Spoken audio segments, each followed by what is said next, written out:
মুর্শিদাবাদ একদা বাংলা, বিহার ও উড়িষ্যার রাজধানী। এই শহরটির আনাচে কানাচে ছড়িয়ে রয়েছে ইতিহাস।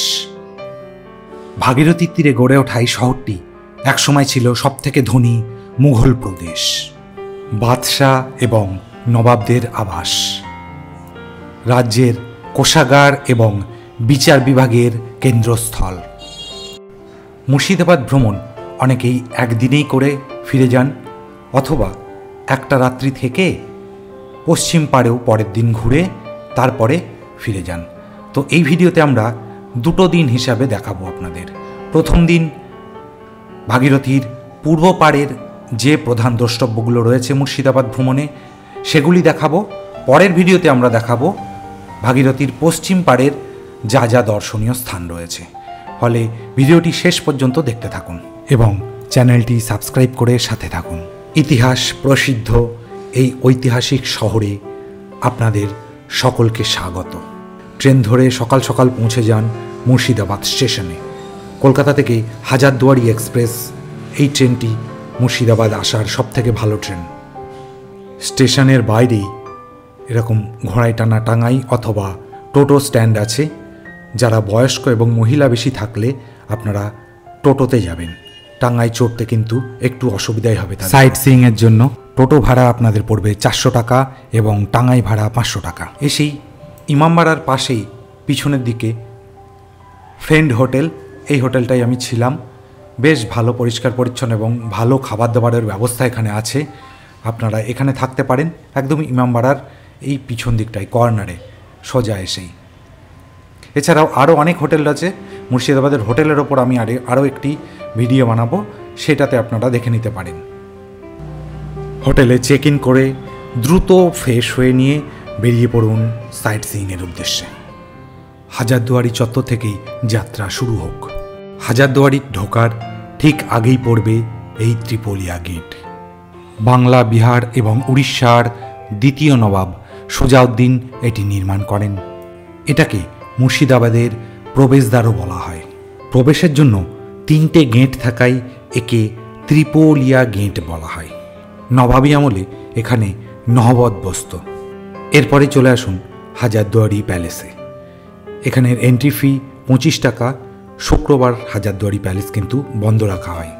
এই কিউআর স্ক্যানের মাধ্যমে আপনারা টিকিট কেটে নিতে পারেন অগ্রিম। বন্ধুরা, চলে এসেছি মুর্শিদাবাদের প্রধান আকর্ষণ হাজারদুয়ারি। অনেকেই ভাবেন হাজারদুয়ারি হয়তো নবাব সিরাজদৌল্লার তৈরি, কিন্তু আদতে তা নয়। এটি 1829 খ্রিস্টাব্দে সিরাজদৌল্লার মৃত্যুর 72 বছর পরে নাজিম হুমায়ুন ঝা এটি নির্মাণ করেন, যিনি ছিলেন মির্জাফরের বংশধর। মুর্শিদাবাদের প্রধান আকর্ষণ এই হাজারদুয়ারি প্যালেস। এই হাজারদুয়ারি প্যালেসটি আসলে একটি দুর্গ প্রাসাদ।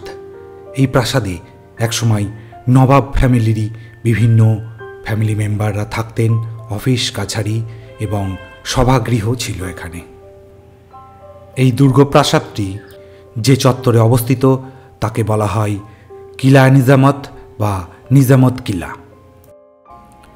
হাজারদুয়ারি প্যালেস ছাড়াও এই কিলা নিজামত এরিয়াতে রয়েছে ইমামবাড়া, মদিনা মসজিদ, চক মসজিদ, ঘড়িঘর, এছাড়াও আরও অনেকগুলি দ্রষ্টব্য স্থান। অনেকেই মনে করেন হাজারদুয়ারি হয়তো সিরাজদৌল্লার তৈরি, কিন্তু সিরাজদৌল্লার প্রাসাদ ভাগীরথীর পশ্চিম পাড়ে ছিল, যার নাম ছিল হিরাঝিল প্রাসাদ, যা বর্তমানে ভাগীরথী গর্ভে তলিয়ে গেছে। নবাব নাজিম হুমায়ুন ঝা এই হাজারদুয়ারি প্যালেসটি তৈরি করেন। এই হাজারদুয়ারি প্রকল্পের মূল রূপকার ছিলেন ডানকান ম্যাকলিওড। মূলত ইতালীয় ঘরানাতে তৈরি হয়েছে এই প্রাসাদটি। 1000টি দরজা থাকায় এর নাম হাজারদুয়ারি হয়েছে, যার বেশিরভাগই নকল দরজা। কিন্তু চট করে বাইরের থেকে কেউ কিন্তু দেখে বুঝতে পারবেন না কোনটা নকল আর কোনটা আসল দরজা, যা শত্রুকে কনফিউজ করবার জন্যই তৈরি হয়েছে, যাতে সহজে কেউ আক্রমণ করে প্রাসাদটি দখল না নিতে পারে। বর্তমানে আর্কিওলজিক্যাল সার্ভে অফ ইন্ডিয়ার তত্ত্বাবধানে রয়েছে এই হাজারদুয়ারি প্যালেসটি এবং এটাকে একটি জাদুঘরে পরিণত করা হয়েছে।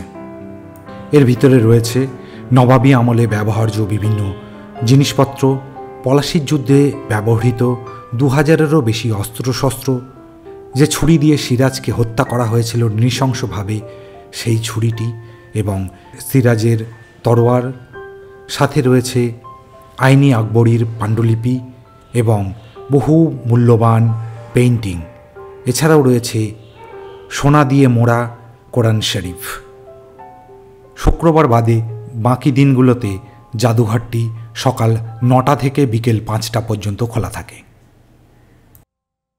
এরপরে দেখে নিন ইমামবাড়া। হাজারদুয়ারির উল্টো দিকেই রয়েছে ইমামবাড়া। এই ইমামবাড়াটি প্রথমে কাঠের তৈরি ছিল। এটি তৈরি করেছিলেন নবাব সিরাজদৌল্লা। পরবর্তীকালে এই কাঠের ইমামবাড়াটি নষ্ট হয়ে যাওয়ায় পরবর্তীকালে এই ইমামবাড়াটি তৈরি করা হয়। 1846 খ্রিস্টাব্দে সিরাজদৌল্লা নির্মিত কাঠের ইমামবাড়াটি ধ্বংসপ্রাপ্ত হয়। তার পরবর্তীকালে বাংলার শেষ নবাব ফেরাদুন ঝাঁ 1847 খ্রিস্টাব্দে 7 লক্ষ টাকা ব্যয় করে এই ইমামবাড়াটি নির্মাণ করেন। এটি ভারতবর্ষের সবথেকে বড় ইমামবাড়া। প্রতি বছর মহরমের দিন এই ইমামবাড়ার দরজা খুলে দেওয়া হয় এবং এখান থেকে শোভাযাত্রা বার হয়। ইমামবাড়া এবং হাজারদুয়ারির মাঝামাঝি অঞ্চলে একটি রয়েছে মদিনা মসজিদ। এই মদিনা মসজিদটি নির্মাণ করেছিলেন সিরাজদৌল্লা। এই মদিনা মসজিদটি সিরাজদৌল্লা তৈরি করেছিলেন যারা হজ করতে যেতে পারেন না তারা যাতে সহজেই এইখানে তাদের প্রার্থনা করতে পারেন, হজের কিছুটা হলেও বাসনা পূর্ণ হয়, সেই জন্যই কিন্তু এই মদিনা মসজিদটি তৈরি করা হয়। মদিনা মনে করা হয় এটি সিরাজদৌল্লার স্থাপত্য শিল্পের একমাত্র নিদর্শন যা রয়ে গেছে। সিরাজ নিজে কারবালা থেকে পবিত্র মাটি এনে এই মদিনাটি প্রতিষ্ঠা করেছিলেন। হাজারদুয়ারি প্যালেসের ঠিক উত্তর দিকে মদিনা মসজিদের ঠিক পাশে একটা বিশাল আকার কামান দেখতে পাওয়া যায়। একে বাচ্চাওয়ালি কামান বলে। নবাব হুমায়ুন শাহের সময় এটিকে নদী গর্ভ থেকে উদ্ধার করা হয়। মনে করা হয় এটি তৈরি করেছিলেন জনার্দন কর্মকার। এই কামানটিতে 3টি চেম্বার আছে এবং এটি দাগতে 18 সের বারুদের প্রয়োজন। একবার এটিকে দাগা হয়েছিল, এর আওয়াজ 10 মাইল পর্যন্ত ছড়িয়ে যায় এবং গর্ভবতী বহু মহিলার সন্তান প্রসব হয়ে যায়। সেই জন্য একে বাচ্চাওয়ালি কামান হিসাবে পরিচিতি দেওয়া হয়েছে। নবাব নাজিম হুমায়ুন শাহের সময় সাধারণ মানুষের কথা মাথায় রেখেই এই স্তম্ভ ঘড়িটি নির্মাণ করা হয়।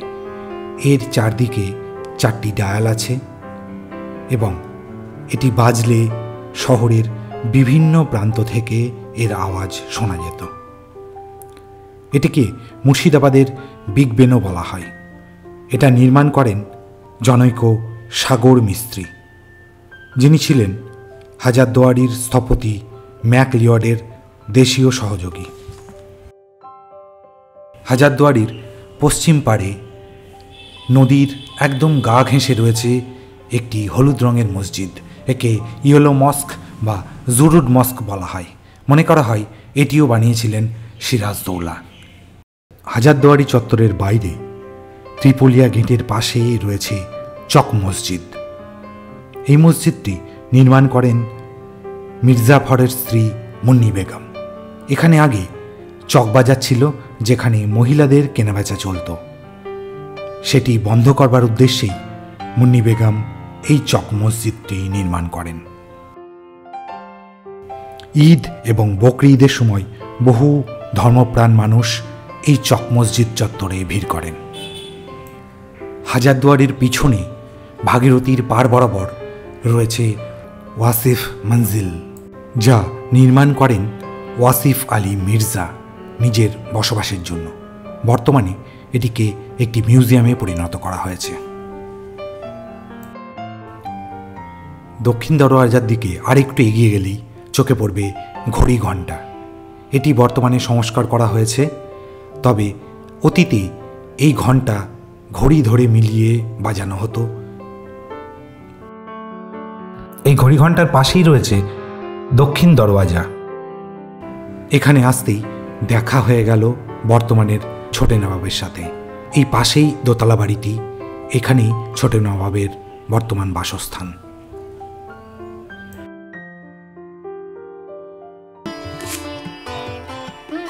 মুর্শিদাবাদের কাটরার দক্ষিণ পূর্ব তোপখানায় অবস্থিত একটি ঐতিহাসিক কামান। চলে এসেছি জাহানকোষা কামানের এখানে। জাহানকোষা শব্দের অর্থ বিশ্বজয়ী। অষ্টধাতুতে তৈরি এই কামানটি প্রায় 200 বছরেরও বেশি এখানে পড়ে রয়েছে রোদ জল ঝড়ের মধ্যে, এখনো কিন্তু এতে কোনো মরচে পড়েনি। এই কামানের ওপর খচিত লিপি থেকে জানা যায় যে কামানটি প্রায় 400 বছরেরও বেশি পুরনো। শাহজাহানের রাজত্বকালে সুবাদার ইসলাম খাঁয়ের আদেশে 1637 সালে এটি তৈরি হয়। এটি একটি অষ্টধাতু নির্মিত কামান, যা দাগতে প্রায় 16 কেজিরও বেশি বারুদ লাগত। এর দৈর্ঘ্য 5.5 মিটার এবং ওজন প্রায় 7 টন।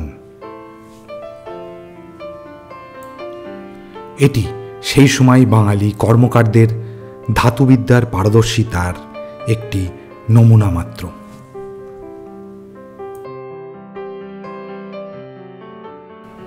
এরপরে দেখে নিন এরই পাশে রয়েছে ফুটি মসজিদ। চলে এসেছি ফুটি মসজিদের ভিতরে। এটি নির্মাণ কার্য শুরু করেন মুর্শিদ কুলি খাঁর নাতি সরফরাজ খাঁ। এই মসজিদটি নির্মাণ কার্য সম্পন্ন হওয়ার আগে তিনি যুদ্ধে পরাজিত হন এবং নিহত হন।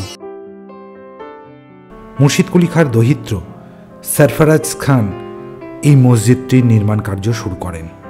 তিনি চেয়েছিলেন তার জীবদ্দশায় তার অক্ষয় কীর্তি হিসাবে এই মসজিদটি নির্মাণ করতে, কিন্তু তিনি অদক্ষ শাসক হওয়ায় দিল্লির নির্দেশে আলীবর্দী খাঁর নেতৃত্বে সরফরাজকে হত্যা করা হয়। তার মৃত্যুর সাথে সাথেই এই মসজিদটির নির্মাণ কার্য অসম্পূর্ণ রয়ে গেছে। কাটরা মসজিদের আদলে তৈরি হওয়া এই মসজিদটি আজ জরাজীর্ণ অবস্থাতে পড়ে রয়েছে। প্রশাসনের উচিত এর ঐতিহাসিক গুরুত্ব বুঝে এই মসজিদটি সংস্কারের কাজে মন দেওয়া।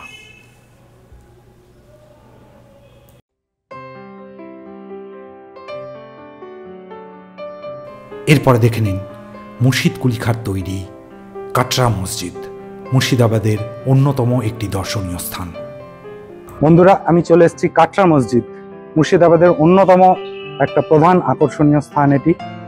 এটি মুর্শিদ কুলি খাঁ 1723 থেকে 1724 সালের মধ্যে এটি নির্মাণ করিয়েছিলেন। এই মসজিদের মেইন কারিগর যিনি ছিলেন তার নাম ছিল মুরাদ ফরাজ। মুরাদ ফরাজ তাকে ফ্রি হ্যান্ড দেওয়া হয়েছিল এই মসজিদটি খুব দ্রুত নির্মাণের জন্য। সেই জন্য বিভিন্ন জায়গা থেকে ফোর্সফুলি ইট সংগ্রহ করতে শুরু করেন এবং বহু মানুষকে ফোর্সফুলি এই মসজিদ নির্মাণের কাজে বাধ্য করেন। মসজিদটি আজ থেকে 300 বছর পূর্বে নির্মিত, 1723 থেকে 24-এর মধ্যে। মসজিদ নির্মাণের 2 বছর পরেই মুর্শিদ কুলি খাঁর মৃত্যু হয়। প্রজাদের ওপর অনেক অন্যায় এবং অত্যাচারের ফলে এটি তৈরি করা হয়েছিল এবং যার ফলস্বরূপ পরবর্তী নবাব সুজাউদ্দিন এই মুরাদ ফরাজ, যিনি প্রধান কারিগর ছিলেন এই কাটরা মসজিদ নির্মাণের, তাকে ফাঁসির আদেশ দেন। বর্তমানে এই মসজিদটি আর্কিওলজিক্যাল সার্ভে অফ ইন্ডিয়ার তত্ত্বাবধানে আছে। কাটরা মসজিদের কোনো প্রবেশ মূল্য নেই। কাটরা শব্দের অর্থ বাজার, আর এটি ছিল বাজার সংলগ্ন একটি মসজিদ। এই মসজিদে এখন নামাজ পড়া হয় না। এই মসজিদের সিঁড়ির নিচেই শায়িত আছেন বাংলার প্রথম নবাব মুর্শিদ কুলি খাঁ। কারিগররা 2000-এরও বেশি ইউনিক ব্রিক প্যাটার্ন তৈরি করেছিলেন এই মসজিদ প্রাঙ্গণে, যা এখনকার এনসিইআরটির পাঠ্যপুস্তকে স্থান পেয়েছে। কাটরা মসজিদের ভিতরে যে বিশাল এরিয়া রয়েছে তাতে প্রায় 2000 মানুষ একসাথে নামাজ পড়তে পারতেন এবং তাদের বসবার জন্য ইউনিক ব্রিক প্যাটার্নটা তৈরি করা হয়েছিল। তাদের বসবার আসন হিসাবে একটা নির্দিষ্ট এরিয়া ডিমার্কেটেড থাকে। এই ব্রিক প্যাটার্ন সত্যি এক আশ্চর্য কীর্তি ছিল। আমি রয়েছি কাটরা মসজিদে। এই কাটরা মসজিদের যে গম্বুজগুলো ছিল দেখা যাচ্ছে, সেই গম্বুজগুলো পার্শিয়ালি কিন্তু ধ্বংসপ্রাপ্ত হয়েছে 1897 সালে এক ভূমিকম্পের ফলে। তার জন্য দুটো গম্বুজ এখনো অক্ষত আছে দুই মাথায়। মাঝের যে 3টি গম্বুজ, এই 3টি গম্বুজের ওপরের পাটটা ভেঙে পড়ে এই ভূমিকম্পের ফলে। মুর্শিদ কুলি খাঁ, যার সমাধি রয়েছে এই কাটরা মসজিদের সিঁড়ির তলায়, তার নিজের ইচ্ছাতেই কিন্তু এই সমাধিটা সিঁড়ির তলায় তৈরি।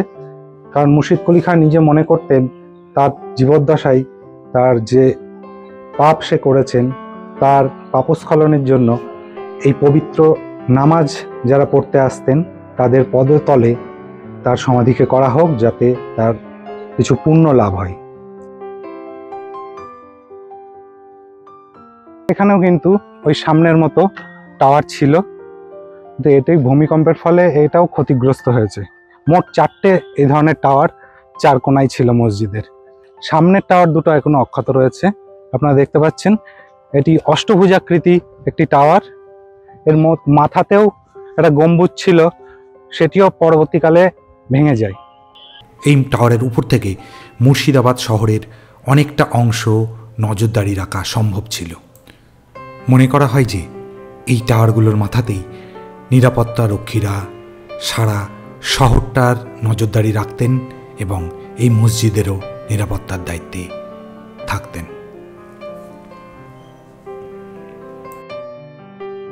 মুর্শিদাবাদ মানে কি শুধুই নবাবী ইতিহাস? না, তা নয়। সমসাময়িক অনেক পরিবারের ইতিহাসও মুর্শিদাবাদের নবাবী ইতিহাসের সাথে ওতপ্রোতভাবে যুক্ত। কাঠগোলা বাগান প্রাসাদ, এই বাগানবাড়িটিও তেমনই বহু ইতিহাসের সাক্ষী হয়ে নবাবী ইতিহাসের সাথে যুক্ত রয়েছে। নবাবী আমলে বাংলা, বিহার ও উড়িষ্যার রাজধানী এই মুর্শিদাবাদ ছিল সমৃদ্ধির শিখরে। আর এই সমৃদ্ধির টানেই বহু মারোয়ারি ব্যবসায়ী সম্প্রদায় মুর্শিদাবাদে ভিড় জমায়। আর এই ধনশালী বণিকরা তখনকার রাজনীতি প্রাঙ্গণেও ভীষণভাবে প্রভাব বিস্তার করেছিলেন। কারণ অর্থনীতি এবং রাজনীতি একে অন্যকে যুগে যুগে প্রভাবিত করে এসেছে। নবাবী আমলেও তার কোনো ব্যতিক্রম ঘটেনি। এই ব্যবসায়িক বণিক সম্প্রদায়ের মানুষরা এতটাই প্রভাবশালী ছিলেন যে তারা ভারতে আসা বণিকদেরকে, যেমন ব্রিটিশ, ফরাসি, পর্তুগিজ, এই সকল বণিক সম্প্রদায়কে তারা আর্থিকভাবে বিভিন্ন শর্তে ঋণ দিতেন। সেই সময় নবাবরাও অর্থের প্রয়োজনে এই বণিক সম্প্রদায়ের কাছেই আসতেন। এই বাগানবাড়িটি স্থাপন করেন জৈন সম্প্রদায়ের অন্যতম বণিক রায় বাহাদুর লক্ষ্মীপত সিং দুগল। মনে করা হয় এটি 1780 সাল নাগাদ তৈরি করা হয়। এই দুগলদেরই পূর্বপুরুষ ছিলেন জগৎ শেঠের মুনিব। সেই সময় ধনী বণিকদের আমোদ প্রমোদের ব্যবস্থা হিসাবে বাগান বাড়ি করবার চল ছিল। এখানে চলত নাচ, গান, বাইজিদের আসর। এই কাঠগোলাপ বাগানটি প্রতিষ্ঠানে অনেক অর্থ ব্যয় করেছিলেন রায় বাহাদুর লক্ষ্মীপত সিং দুগল। পরম যত্নে সাজিয়েছিলেন এই বাগান বাড়িটি।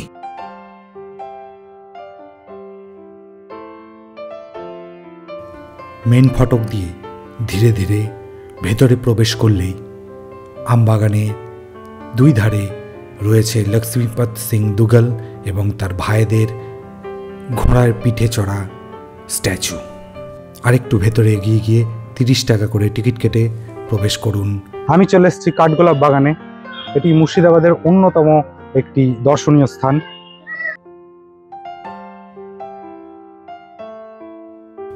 প্রবেশ করেই বাঁ দিকে দেখে নিন গুপ্ত সুড়ঙ্গ পথ। যে গুপ্ত সুড়ঙ্গ পথেই এই দুগ্গল ফ্যামিলির ভাইয়েরা জগৎ শেঠের বাড়ি আসা যাওয়া করতেন। অনেকেই মনে করেন এটি রাজস্থান স্টাইলে বাউরি সিস্টেম ছিল, যেখানে সিঁড়ির মাধ্যমে জলাধারে নামার ব্যবস্থা থাকত। এরই পাশে দেখে নিন স্থানীয় শিল্পীর বানানো মাইকেল অ্যাঞ্জেলোর আঙুল কাটা মূর্তিটি। কাঠগোলা বাগান প্রাসাদটিকে চারিদিক থেকে ভালোভাবে ঘুরে দেখে নিন। এর ভেতরে যে মিউজিয়াম রয়েছে সেটাও দেখতে ভুলবেন না। পুকুরে এরা মাছ পালন করতেন এবং এর চারিদিকে প্রহরীরা পাহারা দেওয়ার জন্য বিশেষভাবে বন্দোবস্ত ছিল। বিভিন্ন সময় বিভিন্ন নবাবরা এসে এই পুকুরেই বাইজিদের সাথে জলকেলি করতেন। জৈনরা মাছ খান না, তারা মাছ পোষেন এবং মাছের প্রতি এতই তাদের শ্রদ্ধা যে তারা মাছের মৃত্যুর পর তাদের জন্য সমাধিও তৈরি করতেন। এই বাগানবাড়িতে আপনারা অনেক এরকম মৎস্য সমাধি দেখতে পাবেন। নবাব মোবারকদুল্লাহ এবং তার গেস্টরা আমোদ প্রমোদ করতে আসতেন এই বাগানবাড়িতে। লখনৌ থেকে আনা সেই সময়ের 3 জন বিখ্যাত ভাইজি ছিলেন হীরাবাই, মতিবাই এবং লক্ষ্মীবাই। নবাব মোবারকদুল্লাহ এবং তাদের গেস্টরা এই বাইজিদের সাথে এইখানে নাচ গান এবং আমোদ প্রমোদ করতেন। দুগ্গল ফ্যামিলির সকলেই ছিলেন জৈন। আরেকটু ভেতরে এগিয়ে গিয়ে এরপর দেখে নিন জৈনদের দাদাবাড়ি নামে পরিচিত। সারা ভারত থেকে জৈনরা এই দাদাবাড়িতে আসেন। এই জৈন মন্দিরে আপনারা দেখতে পাবেন আদিনাথ, পার্শ্বনাথ এবং মহাবীরের মূর্তি। জৈনরা ভক্তিভরে এখানে এসে পুজো দেন। এই কাঠগোলা বাগানে কয়েকশো প্রজাতির গোলাপ গাছ আপনারা দেখতে পাবেন। প্রতি বছর এখানে শীতকালে আসলে আপনারা খুব সুন্দর সাজানো গোছানো বাগানটিকে দেখতে পাবেন। পিছনে আপনারা দেখতে পাচ্ছেন কাঠগোলাপ বাগানের এই জৈন টেম্পলের পাশেই বোটিংও ব্যবস্থা আছে। আপনারা চাইলে এখানে বোটিংও করতে পারেন।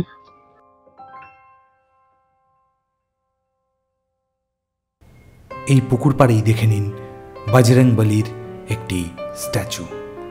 এই মূর্তিটি মাটি খুঁড়তে খুঁড়তে হঠাৎই পাওয়া গেছে।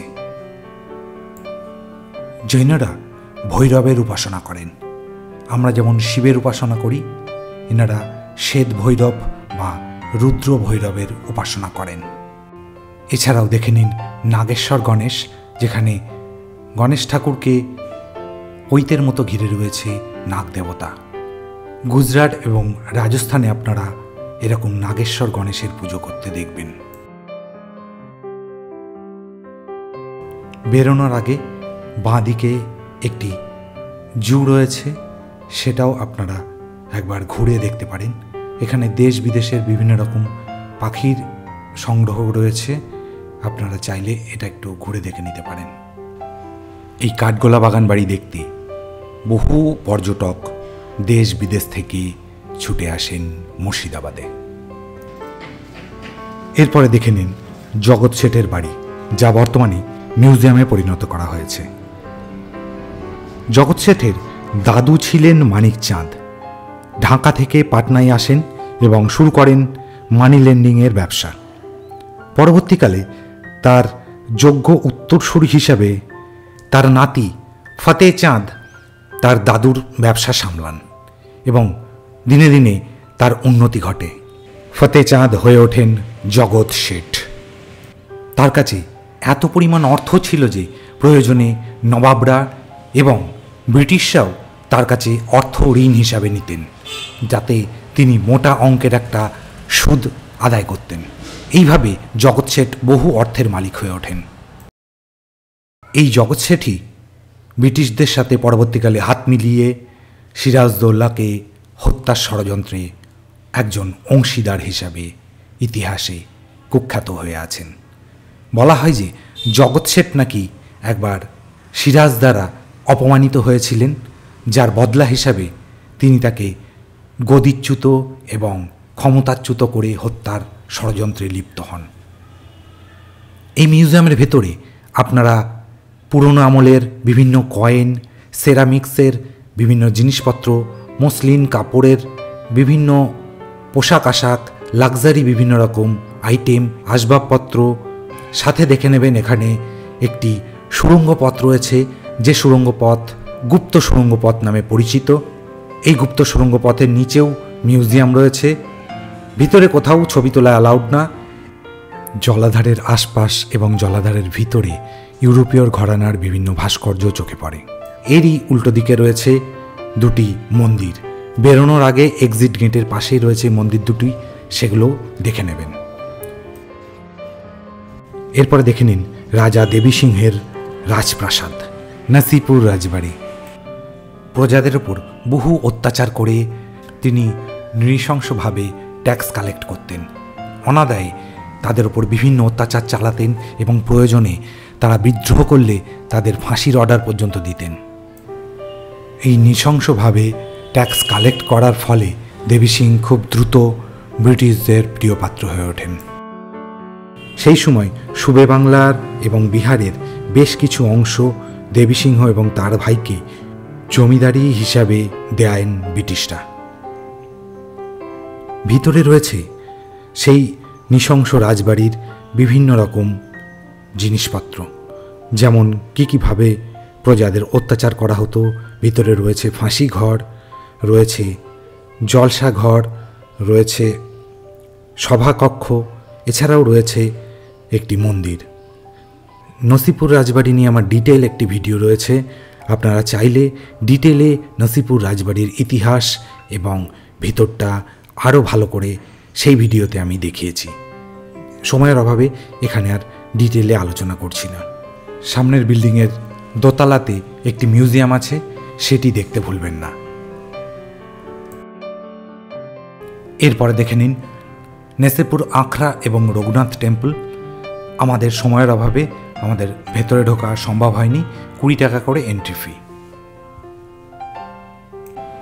এরপরে চলে আসুন নামাক হারাম দেউরি অর্থাৎ মির্জাফরের বাড়ি। জাফরগঞ্জ কবরস্থানের ঠিক বিপরীতেই অবস্থিত মির্জাফরের বাড়ি। মির্জাফরের বাড়ির প্রধান গেট এটি। ভিতরে প্রবেশ পুরোপুরি নিষিদ্ধ। এই বাড়িতেই মনে করা হয় মির্জাফরের পুত্র মিরনের নির্দেশে মোহাম্মদ আলী বেজ পলাশির যুদ্ধে পরাজয়ের পর নৃশংসভাবে সিরাজদৌল্লাকে হত্যা করে।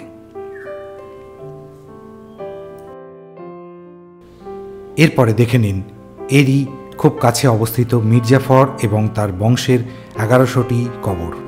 আমি এখন রয়েছি মির্জাফরের বংশধরদের 1100 কবরের যে কবরস্থান সেইখানে। এই জাফরগঞ্জ কবরস্থানে মির্জাফর বংশের এখনো পর্যন্ত কেউ মারা গেলে এখানেই কবরস্থ করা হয়, ফলে কবরস্থানটি কিন্তু এখনও সক্রিয় রয়েছে। আর এই কবরস্থানকে ভালোভাবে বুঝতে গেলে এখানকার গাইডের সাহায্য আপনারা নিতে পারেন, অথবা এই কবরস্থানটির উপরে আমাদের একটি ডিটেল ভিডিও আছে, সেটাও দেখতে পারেন। জাফরাগঞ্জ নামটা রেখেছিলেন নবাব মির্জাফর। ওনার আসল নাম ছিল মীর মোহাম্মদ জাফর খান। ওনার নামের জায়গাটাকে জাফরাগঞ্জ বলে জানা হয়, পুরো এলাকার নাম। এর ভেতরে কবর 1100 আছে, পুরো মির্জাফরের পরিবারের। নবাব নাজিম হুমায়ুন যা 1837 সালে 16.5 লক্ষ সোনার টাকা ইনি খরচা করে হাজারদুয়ারির প্যালেস তৈরি করিয়েছিলেন। নবাবি করেছিলেন 14 বছর। নবাব মির্জাফরের কবর, পাবলিক ইনাকে মির্জাফর বলে জানে। ইনার আসল নাম লেখা আছে নেম প্লেটে, সুজাউল মুলক হসামাত দৌলা নবাব মীর মোহাম্মদ জাফর খান বাহাদুর মোহাম্মদ জং নবাব নাজিম অফ বেঙ্গল। নাজিম শব্দটা যে দিয়েছে, যেনারা গদিতে নবাবি করেছিলেন বসে, ওনারাই উপাধি পেয়েছিলেন নাজিম। জাফরগঞ্জ কবরস্থানকে পিছনে ফেলে একটু এগিয়ে এলে ভাগীরথীর পাড় বরাবর একটি ভগ্নপ্রায় মসজিদের দেখা মেলে। এই মসজিদটি আর কিছু নয়, আজিমুন্নিসার সমাধি মসজিদ। এই মসজিদেরই সোপানের তলে রয়েছে আজিমুন্নিসার সমাধি। আজিমুন্নিসা ছিলেন নবাব সুজাউদ্দিনের স্ত্রী এবং নবাব মুর্শিদ কুলি খাঁর একমাত্র কন্যা। তিনিও পিতার মতো মৃত্যুর পর সোপানের নিচে কবরস্থ হতে চেয়েছিলেন এবং তার ইচ্ছা অনুসারেই তাকেও বাবার মতোই সিঁড়ির নিচে কবরস্থ করা হয়েছে। এই আজিমুন্নিসাকে নিয়েই মুর্শিদাবাদের সবথেকে বেশি গল্পগাথা বা মিথ প্রচলিত আছে। অনেকে মনে করেন আজিমুন্নিসা নাকি একবার ভীষণ অসুস্থ হয়ে পড়লে তাকে এক কবিরাজ পরামর্শ দেন যে শিশুর কলিজা খেলে অর্থাৎ লিভার খেলে তার নাকি রোগমুক্তি ঘটবে। সেই মতো তিনি কলিজাও খেতে শুরু করেন। একসময় রোগমুক্তি ঘটলেও এই কলিজা খাওয়া তার নেশায় পরিণত হয় এবং তিনি নিয়মিত নাকি কলিজা খেতে শুরু করেন। এই কথা জানাজানি হলে তাকে জীবন্ত অবস্থায় এখানে কবরস্থ করা হয়েছে। এই গল্পের যদিও কোনো ঐতিহাসিক ভিত্তি নেই, অনেকেই মনে করেন এখানকার গাইডরা মুখরোচক গল্প ছড়িয়ে ট্যুরিস্টদের আকর্ষণ করবার জন্যই মুখে মুখে এই ধরনের কাহিনী ছড়িয়েছেন। যাই হোক, এই মসজিদ এরিয়াটি দেখতে পাচ্ছেন তা আজ প্রায় নদীগর্ভে পুরোপুরি বিলীন হয়ে গেছে। এখানে প্রবেশের কোনো প্রবেশ মূল্য রাখা হয়নি। আপনারা মুর্শিদাবাদ ভ্রমণে আসলে অবশ্যই এই জায়গাটিও ঘুরে যাবেন। এছাড়াও মুর্শিদাবাদের এই দর্শনীয় স্থানগুলির ডিটেল ভিডিও রয়েছে আমার চ্যানেলে, ডেসক্রিপশন বক্সের লিঙ্কও দেওয়া থাকলো, আপনারা চাইলে ডিটেলে সেইগুলোও দেখতে পারেন। প্রথম পর্বে আমরা এই স্থানগুলো দেখলাম। পরদিন আমরা ভাগীরথীর পশ্চিম পাড়ে সমস্ত জায়গাগুলো ঘুরে দেখাবো এবং সাথে দেখে নেব মতিঝিল। সেই পর্ব অবশ্যই দেখবার অনুরোধ রইল।